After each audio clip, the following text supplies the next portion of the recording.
మీరు చెప్పండి సార్, విద్యావేత్తగా ఈ ఆడున్నాం సార్ ఈ దేశంలో మనం. ఆ అభివృద్ధిని చూడడం కోసమే నేను ఒక విద్యా సంస్థ స్థాపించి ఏమన్నా పోస్టుకు విలువ ఉంటుందా? పని చేయాలనేటువంటి సంకల్పం ఉండాలి సార్ ఎవరికైనా కూడా.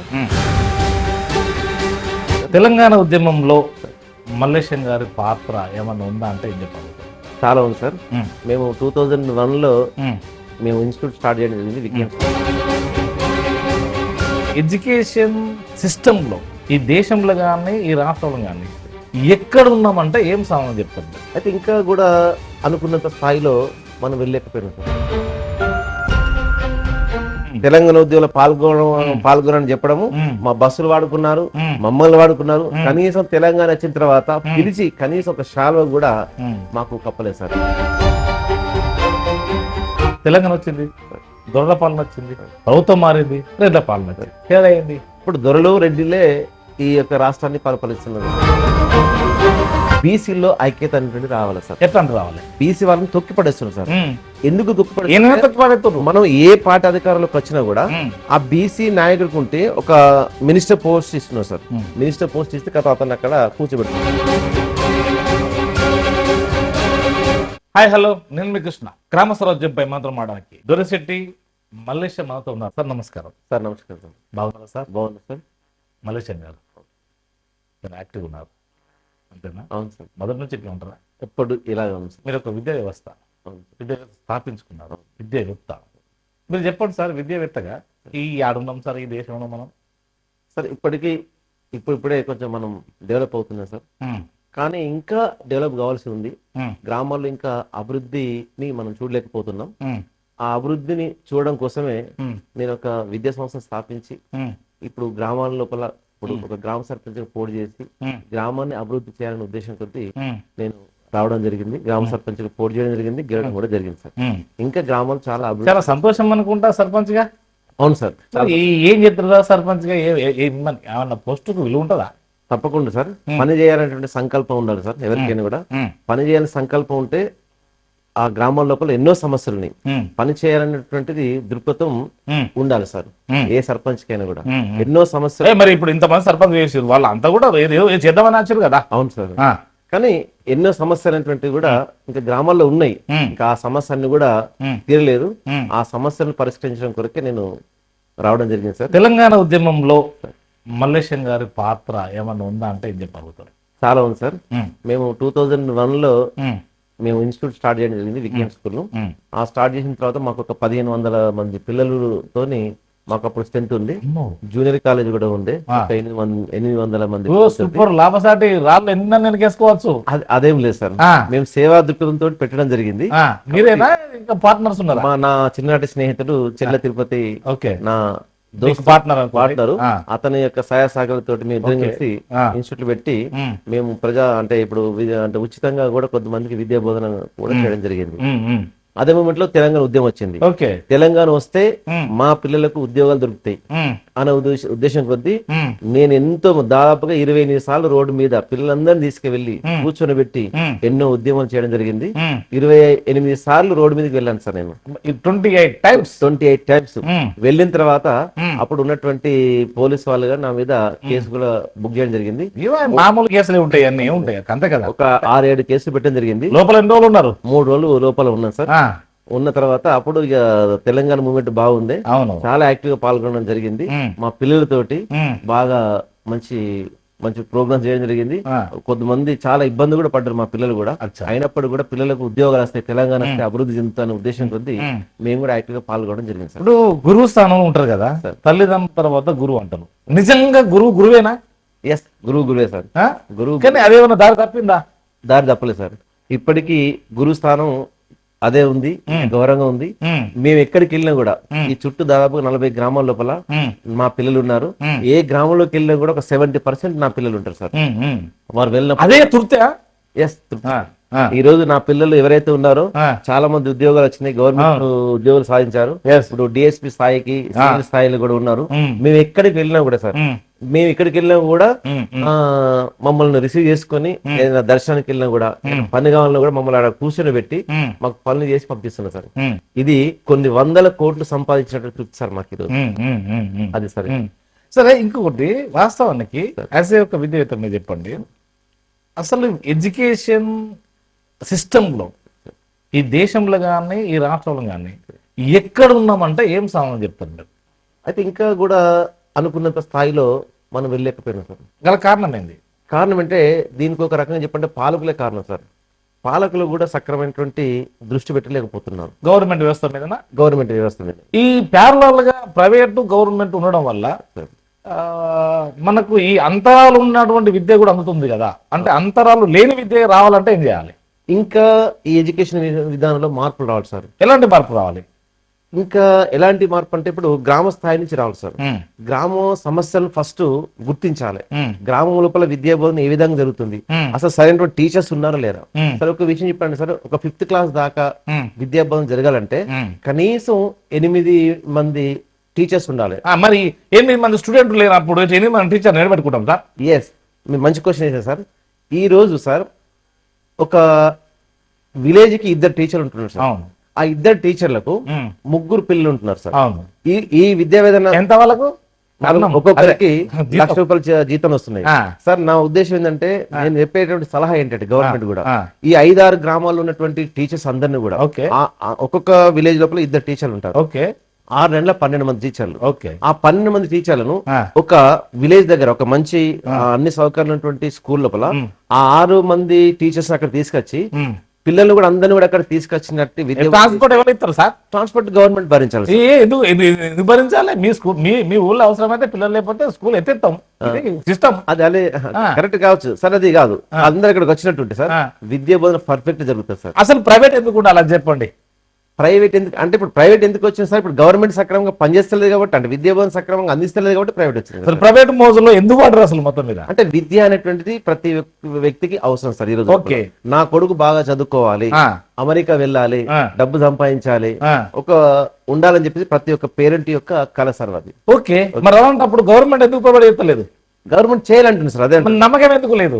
నమ్మకం కలిగించుకోవాలి గవర్నమెంట్. గవర్నమెంట్ అంటే మంచి యువత అనేటువంటి ఈ రోజుల లోపల రావాలి సార్. ఎవరు రావాలి? పని చేయాలి ఈ దేశానికి. పాలిటిక్స్ రావాలన్నా? ఎస్, ఖచ్చితంగా పాలిటిక్స్ వస్తే ఒక మంచి అయినా మారదు.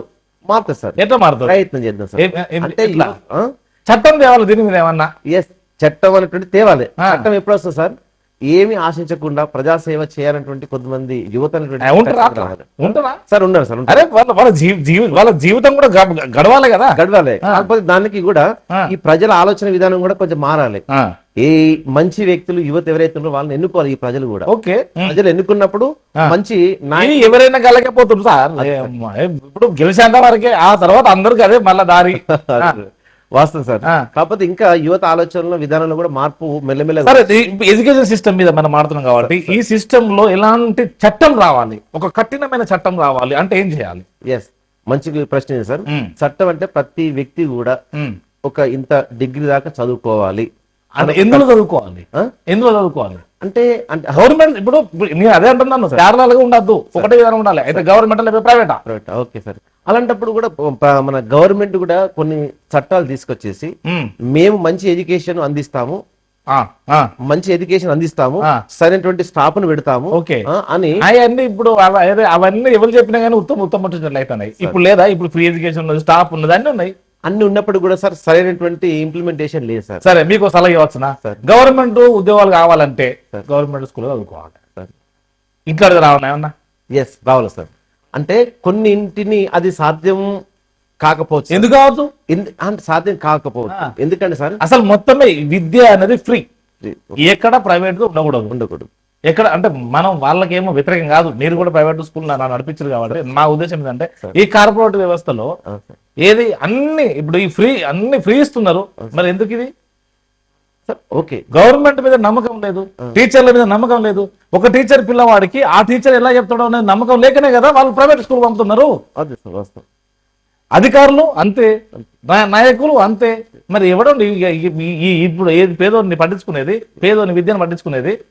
సార్ అందుకే అంటున్నాను సార్, ఇప్పుడే కాదు, ఇది దాదాపు ప్రైవేట్ వచ్చిన నుండే వాళ్ళ పిల్లలేమో వాళ్ళ పిల్లలేమో మంచి మంచి ఆఫీసర్ అవుతారు, వీళ్ళేమో 4th క్లాస్ గవర్నమెంట్ స్కూల్ చదివిన వాళ్ళు 4th క్లాస్ ఎంప్లాయీస్. ఇదా అక్కడక్కడ పేపర్కి ఎత్తారు. ప్రభుత్వ స్కూల్లో చదివి IAS ఒకరిద్దరు కాదు కదా. దీని సిస్టమ్ లో మార్పు రావాల్సిన బాధ్యత ప్రభుత్వానికి ఉంది కదా. ఖచ్చితంగా ఉంది సార్. ఉమ్. కాకపోతే ఏంటంటే ఇంకోటి ఏంటంటే నేను అదే చెప్తున్నా సార్, నేను యువత అనేటువంటిది రాజకీయాల్లోకి రావాలి. సర్పంచ్లు కానీ ఆగద్దు మరి. కావద్దు, ఖచ్చితంగా సార్. ఈ ప్రజల ఆలోచన విధానం కూడా మారాలి సార్. ఏం మారుతుంది? ఎందుకంటే ఒక మంచి నాయకుడిని ఎన్నుకోవాలి, వాళ్ళు మంచి నాయకులు చదువుకున్న వాడిని ఎన్నుకోవాలి సార్. ఎప్పటికి వాళ్ళు మంచి నాయకులు ఎన్నుకుంటారు. లేదు సార్, కానీ దురదృష్టం ఏం దొరికినా ఆ నాయకుడు అన్ని ఏదే ఇగో నేను ఇది ఇస్తా అది ఇస్తా అంటాడు, మళ్ళీ ఏమి ఇయ్యడు. అంతే ఏం లేదల్లా. కాబట్టి ఇంకా రావాలి మార్పు, ఇంకా రావాలి. ఓటు విలువ ఏందో తెలుసుకోవాల్సిన బాధ్యత ఉందా? ఎస్, ఓటు అనేటువంటి ఒక ఆయుధం తోటి మనం ఒక మంచి నాయకుడిని ఎన్నుకోవచ్చు సార్. కానీ ఇంకా అది అసలు ఓటు విలువ ఎంత? ఆ ఓటు విలువ నా దృష్టిలో సార్ 1,00,000 దాన్ని వెలగట్టలేదు సార్. ఒక వ్యక్తి వాళ్ళ జీవన విధానాన్ని మార్చేది ఇది. అవును, వాస్తవం సార్. అవునా కదా? అంతే, ఆ జీవన విధానం మార్చేది వాస్తవం అది. ఇప్పుడు మీ తాతలు గదే ఉడిగా చేసిండ్రు, మీ తండ్రులు గదే ఉడిగా చేసారు, మీరు గదే చేస్తారా? అదే అదే 2 తరాలు పోయినాయి. అవును, 80 ఏళ్ళు అయింది. ఏడున్నాం? ఎక్కడ వేసిన గొంగడు అక్కడలే ఉంది. పైపెచ్చు అసలు ఇంకోటి, ఇప్పుడు ఆధార్ కార్డులు అంటే అక్కడికి వచ్చారు. ఓటు వేయని వారికి ఈ దేశంలో నివసించే హక్కెక్కడిది? ఈ దేశంలో ఈ దేశంలో వాళ్ళకు వెసులుబాట్లు ఎందుకు? అంటే ఏది ప్రతిది కూడా ఏది ప్రభుత్వ పరంగా వచ్చిన రాయితీలు ఎందుకు వాళ్ళకు? అవునా కదా సార్? ఇంకొకటి ప్రశ్నించవలసిన అవసరం ఉందా లేదా? ఖచ్చితంగా ఉంది సార్. మీలాంటి వాళ్ళు ఖచ్చితంగా, అలాంటి వాళ్ళు మీలాంటి వాళ్ళు చేయాలి. ఎస్, మేము కూడా ప్రశ్నించాల్సిన అవసరం ఉంది సార్. ప్రతి ఒక్కరికి కూడా నా ఓటు చాలా విలువైంది అని తెలిసినప్పుడు ఖచ్చితంగా ఈ సమాజం 48% వస్తుందా ఓట్స్? 50% లోపు వస్తే చదువుకున్న ఎప్పుడు అది ఈ దేశంలో నిర్మాణం ఎట్లా చేస్తుంది? అంతే సార్. మొన్నటి జూబ్లీ హిల్స్ ఎన్నికల్లో కూడా అసలు చదువుకున్న వాళ్ళే ఓటు వేయలేదు సార్. అదే, అలాంటప్పుడు ఇక మార్పు రావడం చాలా కష్టం. అదే, చదువుకున్న వాళ్ళ లోపల ఖచ్చితంగా మార్పు అనేటువంటి రావాలి సార్. మరి ఇది సెంట్రల్ గవర్నమెంట్ చేయాలి, చేస్తుందా? కాకపోతే సార్ ఒకటి ఇంప్లిమెంట్ చేయండి సార్. వాళ్ళే ఏది ఈవీఎంలు పట్టుకొని రావాలి. ఒక వాళ్ళే కాదు, అందరి పరిస్థితి అంతకన్నా ముందు రిగ్గింగ్ ఉన్నది. ఇప్పుడు ఈవీఎంలు ఇక అయిపోయాయి. ఇవన్నీ ఏంది పరిస్థితి? ఆడుతున్నాం అసలు మనం. అంటే ఏ పార్టీ అయినా కానీ అధికార పీఠమే లక్ష్యం అనుకున్న తర్వాత ఆడుంటాం మనం. అదే ఉండదు పార్టీ లోపల, అధికార లక్ష్యం అనేటువంటి ఉండకూడదు. ఆ పార్టీలు ఏంటంటే నేను అధికారం రావాలి, అధికారం రావడం కోసం అసలు స్థాయికి మించి హామీలు ఇస్తున్నటువంటి పార్టీలు కూడా ఉన్నాయి.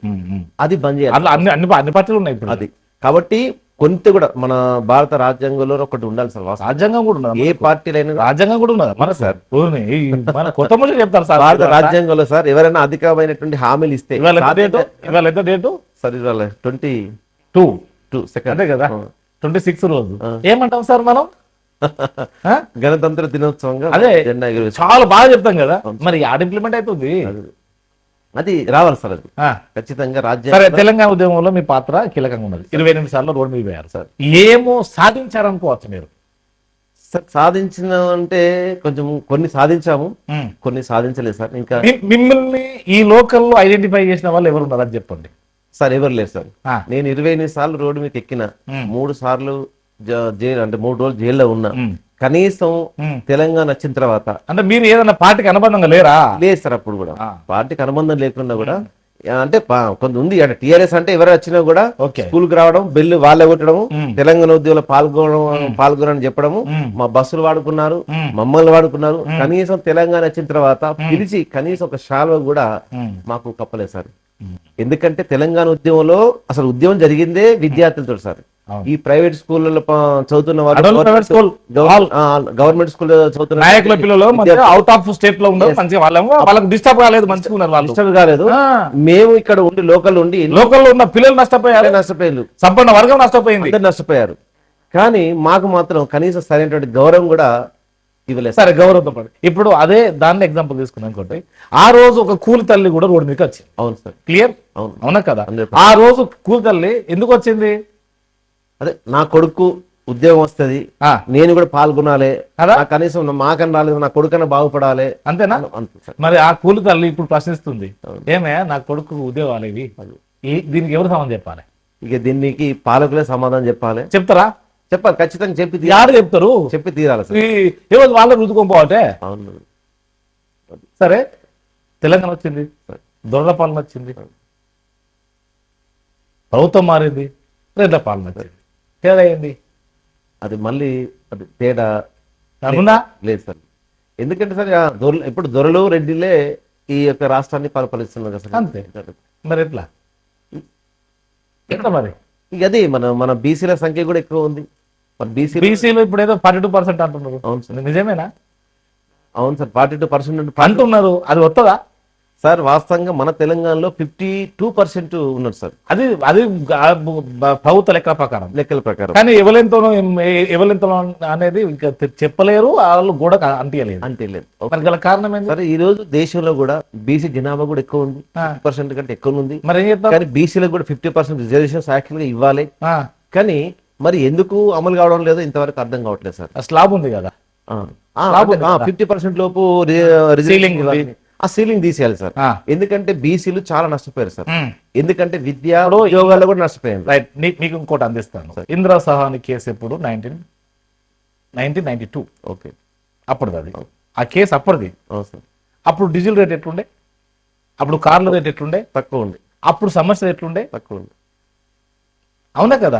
దాన్నే ఎప్పటికి సాకు చూపెట్టి ఇప్పుడున్న ఆధునిక కాలానికి కూడా అదే స్లాబ్ కంటిన్యూ చేయాలంటే దీనికి కనీసం ఎందుకు నాయకులు ఆలోచిస్తలేరు? చట్టాల మీద అవగాహన ఉన్న వాళ్ళు ఎందుకు ఆలోచిస్తలేరు? సార్, ఖచ్చితంగా ఆలోచించాలి. ఈ రోజు బీసీ వర్గాల్లో కూడా ఒక ఆలోచన విధానం ఖచ్చితంగా రావాలి సార్. సరే, స్లాబ్ ఎత్తేయవచ్చు, లేదా రెండో స్లాబ్ ఎత్తేయాలి, లేదా 9th షెడ్యూల్ పెట్టుకోవాలి.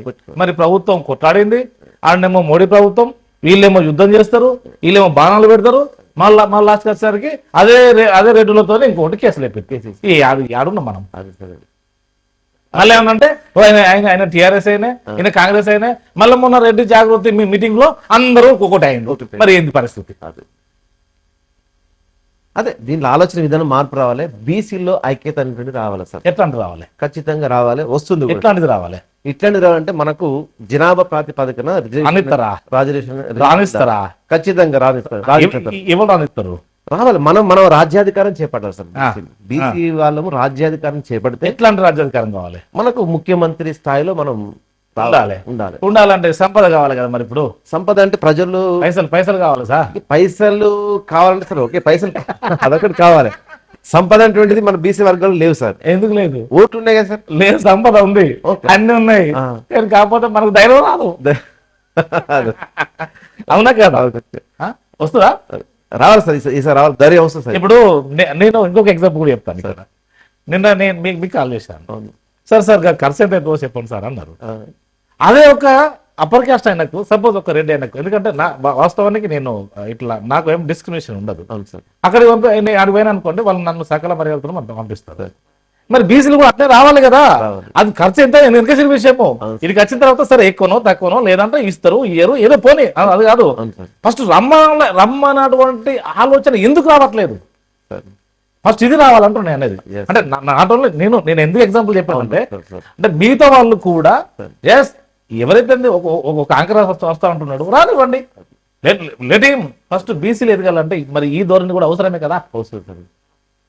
కాకపోతే ఒకటి ఏంటంటే సార్, ఇంకా బీసీ లోపల ఇంకా ఎక్కువగా సంపద ఉన్నది సార్, లేదని కాదు, ధైర్యం లేదు. ఖర్చు పెట్టే ధైర్యం లేదు. సరే, ఖర్చు ప్రతిదీ ఖర్చుతోనే ఉంటుందా? మనసుతోనే ఉంటుంది కదా. కలుసుకోమ్మా ఇంకా రేపు, ఇంకా భవిష్యత్తు లేదా? కాకపోతే వీళ్ళకు నమ్మకము, ఇంకోళ్ళు వాటిని గుంజుతారు. ఇదే మళ్ళీ బీసీ సపోజ్ మీరు ఏ కేటగిరీ, మళ్ళీ అదే కేటగిరీని మళ్ళీ ఇంకొక పక్క పెంచి పోషిస్తుంటారు. మరి ఎట్లా? అది ఇప్పటికైనా ఒకటి అవుతారా కాదా? ఖచ్చితంగా అవుతారు సార్, ఖచ్చితంగా కావాలి. అది ఎంతో దూరం లేదు సార్, దగ్గరలోనే ఉంది. ఖచ్చితంగా రానున్న రోజుల్లో బీసీ ముఖ్యమంత్రి ఖచ్చితంగా అయ్యి తీరుతారు సార్. శత్రువులు ఎప్పటికీ వాళ్ళ రూపం మార్చుకుంటూ వస్తుంటారు. వాస్తవం. ఇప్పుడు ఆ శత్రువులు రూపం మార్చుకుంటూ వచ్చినా కూడా సార్ ఇప్పుడు వినేటువంటి పరిస్థితి లేదు. అందరి ఆలోచన విధానంలో తేడా వచ్చేసింది. బీసీలు అందరూ కూడా ఏకం అవడానికి ఇప్పుడు సిద్ధంగా ఉన్నారు సార్. సరే, ఇంకో క్వశ్చన్ సార్. ఇండిపెండెన్స్ ఎవరి కొరకు వచ్చింది, అసలు ఎవరి వశమైంది? పోరాటం ఎవరు చేశారు, వశం ఎవరు చేసుకున్నారు సార్? సొమ్మొక్కడిది సోకొక్కడిలాగా అయిపోయింది సార్. తెలంగాణ ఎవరి కొరకు వచ్చింది, ఎవరి వశమైంది? తెలంగాణ అట్టడుకున్న వాళ్ళకు వచ్చింది అనుకున్నాం, కానీ మళ్ళీ దొరల పాలైపోయింది, రెడ్ల పాలైపోయింది సార్. అది మార్చాల్సిన బాధ్యత. సో ఆ సంపన్న ఇంకోటి ఆ వర్గంలో కూడా సానుకున్న వాళ్ళు చాలా మంది ఉంటారు సార్. కుట్ర పొందే వాళ్ళు కొంతమంది ఉండవచ్చు, అవును. కానీ బీసీ వర్గం కానీ ఎస్సీ ఎస్టీ మైనారిటీ వర్గం కానీ వీళ్ళు కూడా రావాలి అనే వాళ్ళు కూడా చాలా మంది ఉంటారు కదా. మరి వాళ్ళని ఎందుకు బీసీలు కానీ కలుపుకోపోతలేరు? మరి ఈ కలుపుకపోవాలి, ఆ రోజు వస్తుందని చెప్పేసి ఎదురు చూస్తున్నా సార్. ఏమో అన్న, ఖచ్చితంగా సార్, ఖచ్చితంగా బీసీ ముఖ్యమంత్రి కావాలని అందరి ఆలోచన. ఇప్పుడు సపోజ్ ఆర్ కృష్ణ అలాంటి ఆయన ఉన్నారు, తీర్మానం బాగా ఉన్నారు, లేకపోతే ఇంకో 10 మంది దాకా ఉన్నారు. మరి వాళ్ళ మాటలు వింటారా? వాస్తవం, మీరు అన్నది కూడా కరెక్ట్ సార్. అయితే ఒక బీసీ నాయకుడు దీనికి నాయకత్వం వహించాల్సిన అవసరం ఉంది సార్. ఏ పార్టీ మారుతుంది సార్?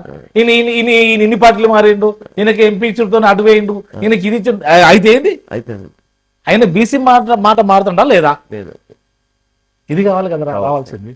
మరి వస్తుందా ఇది? ఖచ్చితంగా వస్తుంది సార్. ఇప్పుడు మంచి మంచి నాయకులు, దీనిలో బీసీ నాయకులు ఉన్నారు సార్. ఇప్పుడు ఇక్కడ బీసీ వాళ్ళని తొక్కి పడేస్తున్నారు సార్.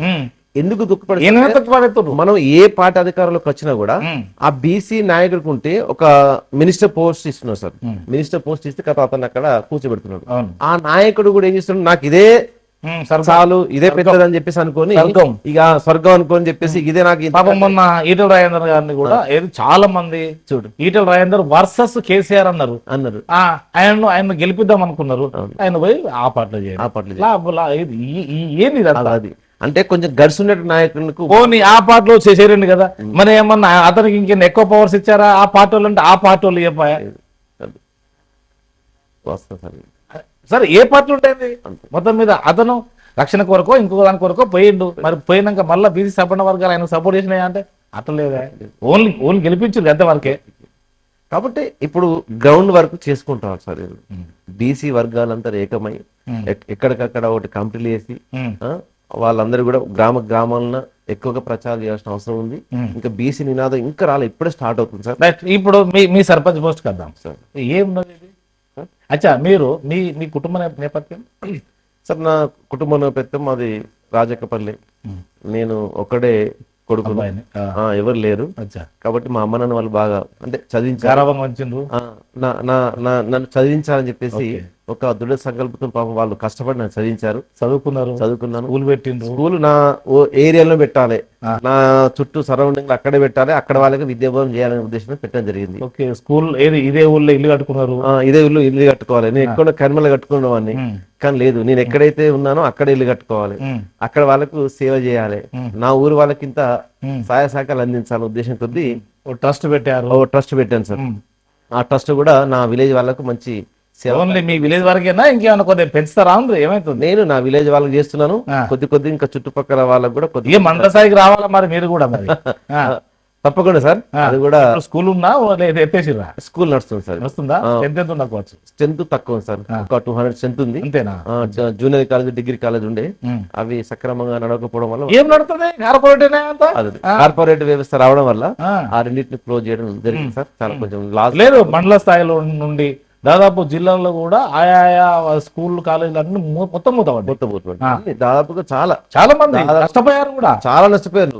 అప్పులు కట్టలేదు. తెలంగాణ ఉద్యమంలో ఈ కుట్ర జరిగింది, మీకు ఏమైనా ఆలోచన ఉందా? ఇది అవును సార్, జరిగింది. తెలంగాణ ఉద్యమంలోనే ఈ కుట్రలు కూడా జరిగినాయి సార్. మమ్మల్ని వాడుకున్నారు, మొత్తం నట్టేయడం ముంచింది సార్. మాకు ఏ విధమైనటువంటి సహాయ సహకారాలు కూడా అందలేదు. నాయకుల పిల్లలు పడకపోయేమో గుంటూరు, ఇంకోటి నారాయణ, ఇంకోటి చైతన్య, ఇంకొక వేసుకున్నారు సార్. ఇప్పుడు జిల్లా హెడ్ క్వార్టర్ ఉన్నటువంటి స్కూల్ గానీ కాలేజ్ గానీ బాగున్నాయి సార్.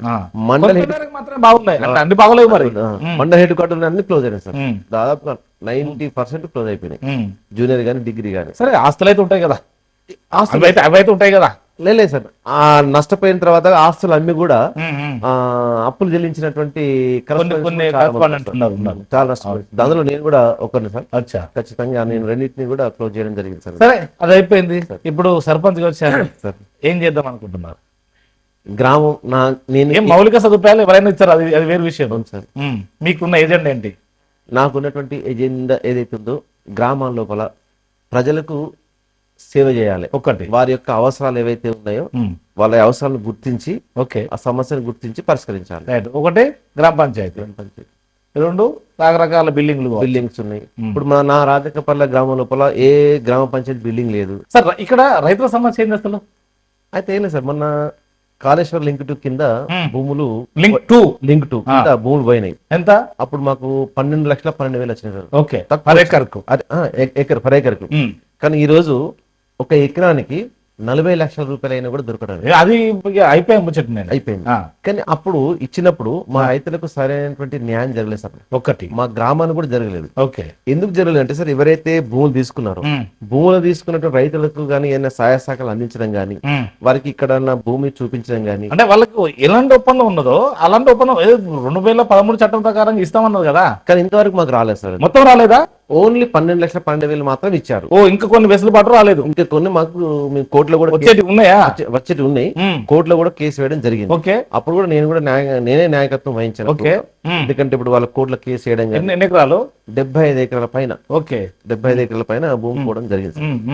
కాబట్టి నేను మళ్ళీ ఆర్డీఓ దగ్గరికి వెళ్ళి వాళ్ళకు ఒక్కొక్క రైతుకు ఫామ్ ఫుల్ఫిల్ చేసేసి రైతులకు ఆ కోర్టులో కేసు వేయడం జరిగింది సార్. సో మరి ఏంది ఇప్పుడు ఆ కోర్టుకు, అంటే అది ఎంత మేరకు వచ్చింది? ఇప్పుడు అది అడ్వకేట్ ని అడుగుతున్నాము, అవుతుంది. మరి గవర్నమెంట్ దగ్గర ఇంకా డబ్బులు లేవు, ఏమి లేవు. గవర్నమెంట్ దగ్గర డబ్బులు లేవా అని అడ్వకేట్ గారు చెప్పడం అనేటువంటి జరుగుతుంది. మనం తీర్పు పెట్టాల్సింది అది కావాలి. డబ్బులు వాళ్ళు ఎప్పుడు ఇస్తారని తీర్పు మా అడ్వకేట్ గారు వేస్తున్నారు, అన్ని వేస్తున్నారు, చేస్తున్నారు, బాగా కష్టపడుతున్నారు. కొద్దిగా గట్టిగా అడగండి సార్ని. మా ద్వారా కూడా సార్, మీరు అన్న కాస్త చూస్తే ప్రజల కొరకు మాక్సిమం హెల్ప్ చేయండి అందరికి. తప్పకుండా ఈ మధ్యలో ఒకసారి అందరూ రైతులందరూ కూడా సమావేశమై ఒకసారి మరి ఎందుకు డబ్బులు రావడం లేదు, ఎందుకు లేట్ అవుతుందని చెప్పేసి. అంటే మీకు డిక్లేర్ అయిందా? డిక్లేర్ కాలేదు సార్ ఇంకా. నేను కోర్టు తీర్పిచ్చిందా, ఏమన్నా డైరెక్షన్ ఇచ్చిందా అంటున్నాను. డైరెక్షన్ ఏమీ లేదు సార్. మరి మా భూములు తీసుకుని ఇన్రోల్ అయింది, మాకు 12,12,000 మాత్రం ఇచ్చారు. వచ్చింది. మరి ఇంతవరకు ఇంత వెసులుబాటు లేదు. మరి అప్పుడు హామీలు ఇచ్చిండ్రు, మీరు కోర్టులో కేసు వేసుకోవడం, ఏదో రకరకాల ప్యాకేజీలు ఉంటాయి కదా, అన్ని ఇచ్చేసారు. కానీ ఇంతవరకు అవి ఏవి కూడా రాలేదు, ఇంతవరకు అందలేదు సార్. సో అది కూడా మీకు ఏకైక ఎజెండానే ఒక సర్పంచ్ గా? తప్పకుండా దానికి కూడా ఒక ఎజెండాగా పెట్టుకొని మా రైతులకు త్వరగా డబ్బులు ఇప్పించేటట్టుగా మేము తప్పకుండా ప్రయత్నం చేస్తాం. దాన్ని కూడా మేము మనం మినిస్టర్ గారిని కలిసి. ఎట్లా ఉంటుంది లక్ష్మణ్ కుమార్ మీకు ఎట్లా ఉంటుంది ఇక్కడ? ఓకే సార్, చాలా బాగానే ఉంటుంది సార్. ఇప్పుడు కూడా చాలా పార్టీలకు మారిండ్రా?